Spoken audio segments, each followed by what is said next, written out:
المرضى اللي بيعانوا من انسداد الأنف الشخير وانقطاع التنفس أثناء النوم، معظم الحالات بتعود لتضخم القرنيات الأنفية اللي هي عبارة عن الأغشية الموجودة داخل تجويف الأنف والمسؤولة عن تنقية الهواء اللي احنا بنتنفسه.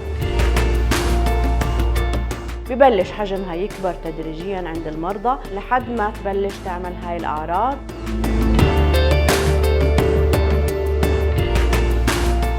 من أفضل الحلول اللي احنا ننصح فيها المرضى تصغير القرنيات الأنفية بالكي، سواء بالكاوي الكهربائي أو بجهاز الليزر.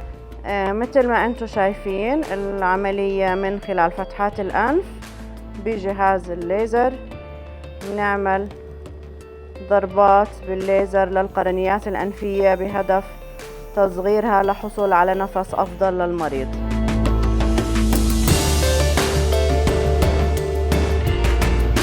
هي عملية جدا بسيطة بتحتاج تخدير كامل للمريض بمدة ربع ساعة من خلال فتحات الأنف بدون أي شق خارجي للأنف، وهي العملية المريض بيقدر يغادر المستشفى بنفس اليوم.